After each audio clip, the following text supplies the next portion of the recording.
Magandang araw sa inyo lahat.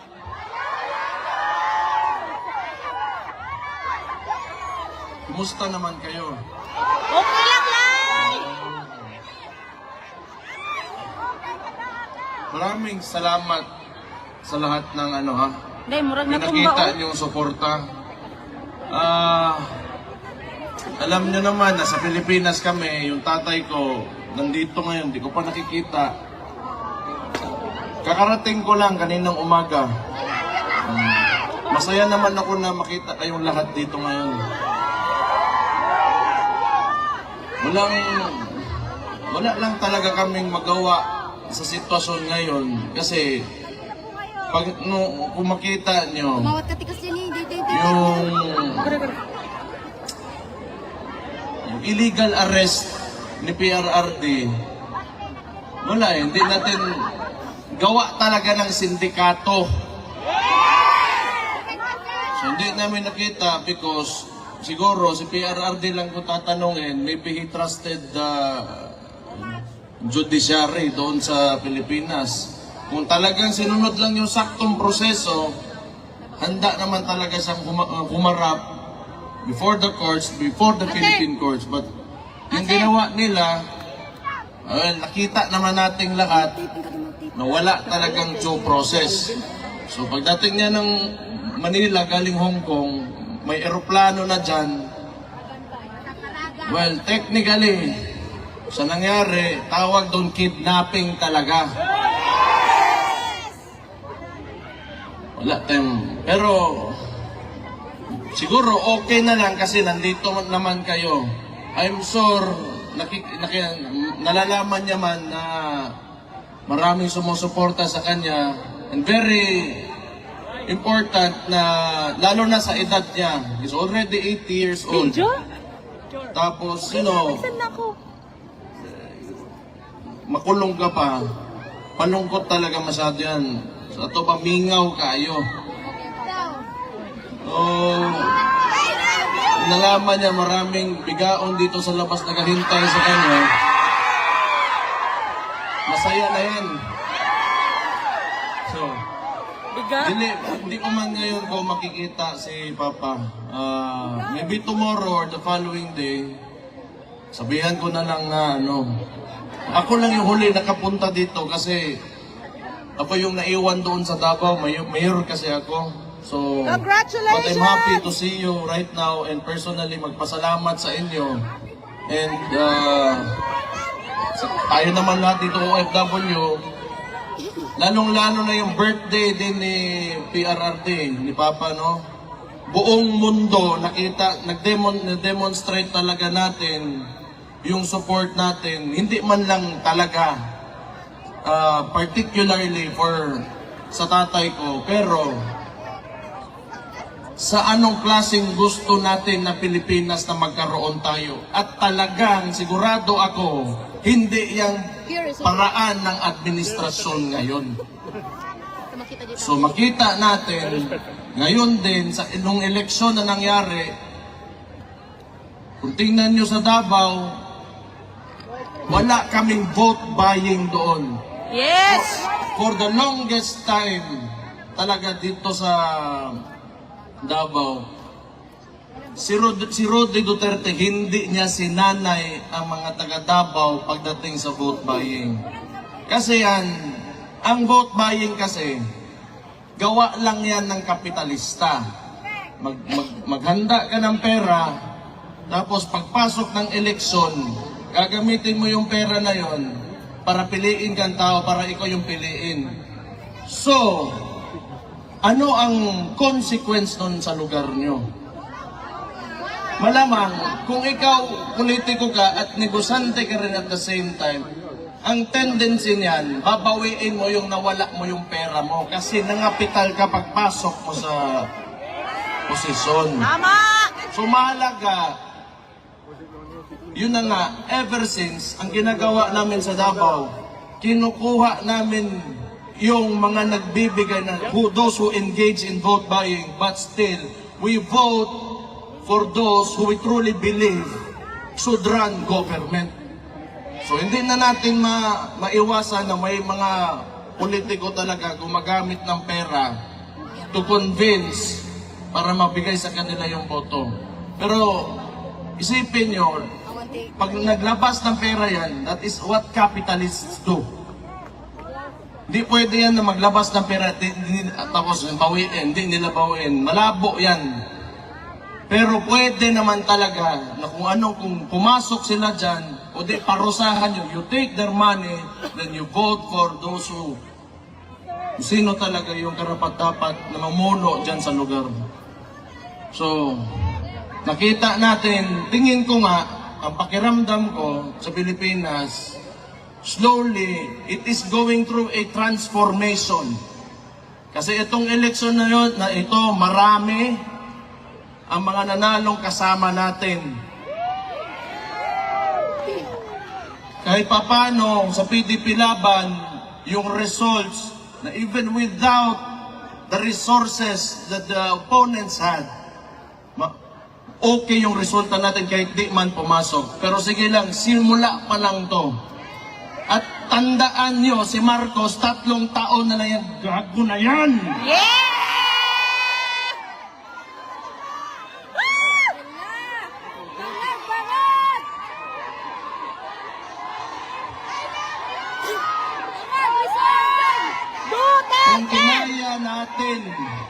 Kung kinaya natin 3 taon, ako sa Davao na bilang alkalde doon, pinahirapan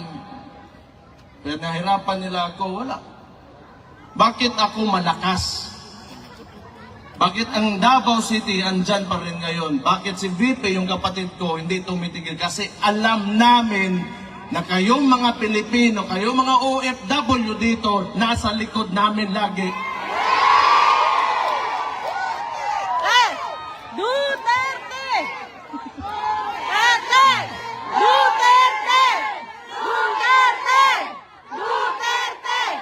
Duterte! Kasi, naiintindihan ko kayo, lalo na kayo mga OFW. That is why, yung suporta talaga kang PRRD, at maraming salamat din sa kapatid ko, nasa kanila talaga.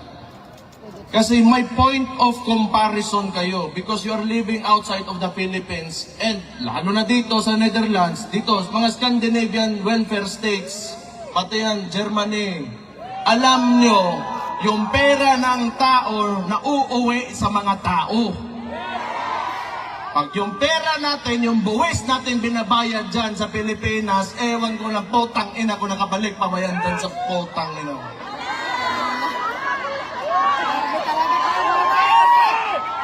Hindi mo na alam saan napunta, nasa bulsa ng mga kurap ng mga putang inang politiko ng yawa na sila tanan.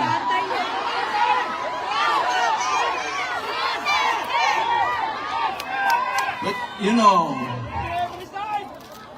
kung kayo naniniwala ng federalismo, ibang usapan yon. Sometimes kasi, you know why Marcos can really manipulate and have almost absolute power. It is because of our unitary system of government. Yung presidential system of government natin, it allows the president to have almost total control of all government. Kailangan kasi, yung maganda sa, kung palitan natin yung system of government natin, sabihin natin federalism, hindi dili lang income yung napupunta sa mga sarili nating probinsya, but the functions of government as well. So, ma-decentralize yung Metro Manila ngayon and Malacanang, and the power will be devolved, and the functions and powers of the agencies will be devolved doon sa mga probinsya, sa mga local government units. So, I do not know kung mangyayari pa ba. Pero that is one of the causes why Marcos can, you know, kaya lang naman gusto nila yung unitary system of government because power is centralized and yung tatay kasi ni Marcos noon was a dictator and you can have cronies. Yan, yung mga ambisyoso masyado dyan sa gobyerno na kahit mali, ginagawa, gusto niyan gayahin nila noon, sa panahon ng Marcos Sr., may mga cronies si Marcos Sr., sila General Ver, sila Enrile kaniadtong panahon. Yan ang gusto nila, yung mga Marbel, yan si Torre, mga Rimulya. Kasi ang susunod dyan, they will attempt not to go down in government and they will attempt another dictatorship. And along with that dictatorship comes the cronies. So itong mga ambisosong mga putaragis na ito, mga politiko at nasa gobyerno ngayon, na kahit mali na ginagawa pa rin, gusto niyan, they will join that dictatorship and they will be the cronies of the new Marcos, kaning Junior, na bangag ang putang ina ngayon. So kaya makita niyo why unusual talaga masyado ang movement ng mga tao na nasa gobyerno na kahit mali nilalabag yung batas pero ginagawa pa rin. It's because not out of their jobs or functions in government, but it's out of selfishness. Pero hindi talaga yan because ngayon, kahit tingnan nyo, ilang demonstrations na nangyari since yung gago na Marcos na yan. Nagsimula yan sa kapatid ko. You know, wala man talaga sana akong problema. Pero, ginatawag nila magnanakaw yung kapatid ko dahil lang sa confidential funds na yan eh. Pero ito yung sasabihin ko, ang tanong ko lang sana ba? Just to, you know, for the sake of argument, kung ang presidente merong billions in terms of confidential funds, tapos gusto nila impeach yung kapatid ko for 425 million pesos, in terms of amount, who is more impeachable? Ang billion or ang million? Yan, isa yan. But sa totoo lang, you know, if you take a leadership position, lalo na executive, mayor ako, yung mga, lalo na mayor, barangay captains, yung executive position, alam mo, kung you are really serious on implementing or renewing policy or amending laws, or if you want to make a change, it should start with you.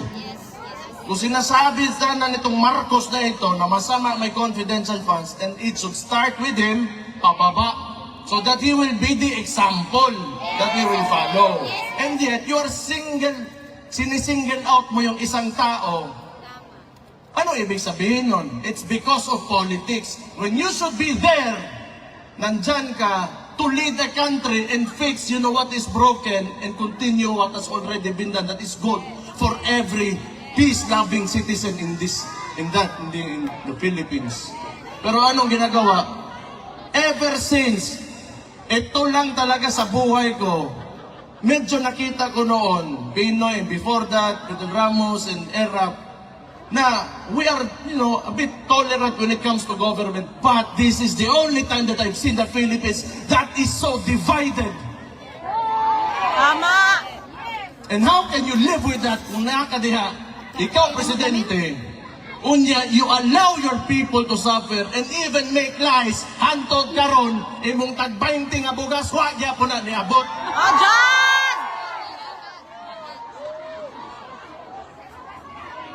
Batay may mo, basta buang nakalingkod, ginahana, gina. O, John! Pero,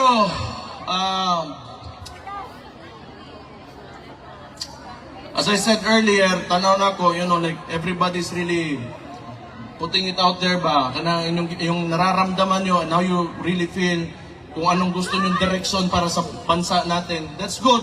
I think you should continue doing this kasi we will do the same thing. I will do the same thing. It will be not for ourselves, but it will be for the future of our children, our grandchildren, and our country. So yun na mahalaga. Maybe someday, hindi na lalaki yung mga anak natin o yung mga apo natin, iba. Maybe they will be facing not the same problems na ito, lalo na itong malala talaga itong administrasyon na ito. Tingnan nyo, kahit kasama nila sa alyansa, nung pagpanalo ni Ping Lacson, what did he say? That 2025 budget is the most corrupt budget in Philippine history. kahit kasama nila mismo, natapos lang sandali, sinabi na nila. Wala talagang... Sa totoo lang, hindi ko maintindihan why they can afford to do all of this. And at 2028, matatapos din ang termino ni Marcos eh. So anong gusto niya? Hindi ko talaga alam.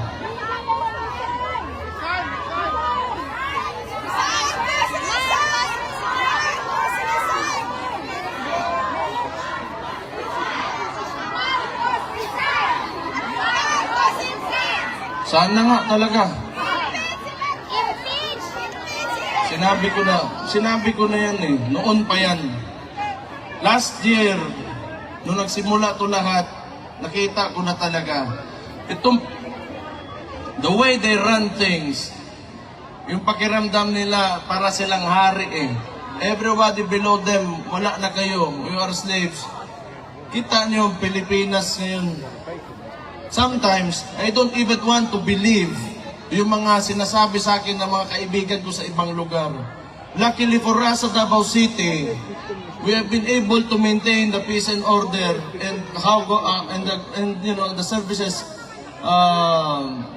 na hinahatid ng government namin sa mga constituents namin. But it's really sad to hear other people who are disappointed with what's happening now in the country. But ito rin yung maganda rin. Maging contrast ito, if you truly believe in the governance of Rudy Duterte. May anak pa naman siya dyan, yung kapatid kong babae. Kung gusto niya ipatuloy yung tunay na pagbabago, pilitin natin na tumakbo ito ng 2028.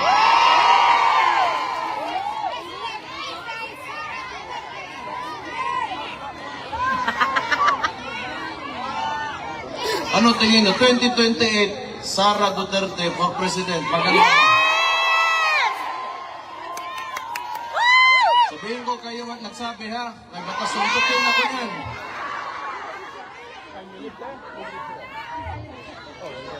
Pero ito yung gamitin talaga natin, na experience natin when the government fails its people.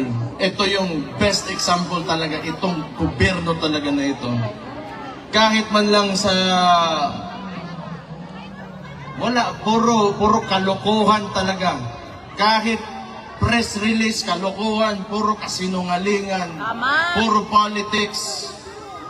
Wala kayo makita bagong tulay ngayon. Wala kayo makita... Ewan ko na lang. But anyway, ayoko na magsalita masyado ng sobra pa nito. I'm just happy to be here to see all of you, and sa mga lahat ng nakikinig ng mga OFW na sa ibang bansa ngayon. Alam ko malakas talaga ang suporta ni Papa galing sa mga OFW natin. Salamat, kaayos niyong tanan. Sayaw muna, sayaw! Sayaw! Sayaw to sa sir! Sayaw! Sayaw! Sayaw! Dili kabayran ang kuan. Suporta nga yung ginapakita. So, on my part, bilang anak ni Rudy Duterte,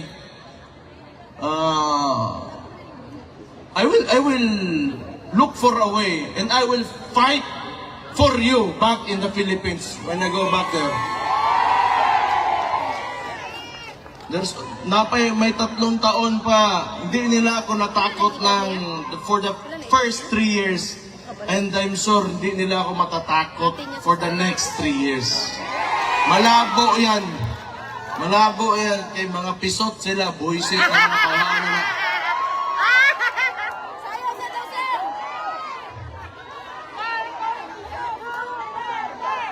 As long as we remain to be peaceful and God-fearing Filipino citizens, believe in the have aspirations for our country. Andun naman kami lahat, yung mga kababayan nyo nandun, lumalaban talaga kami.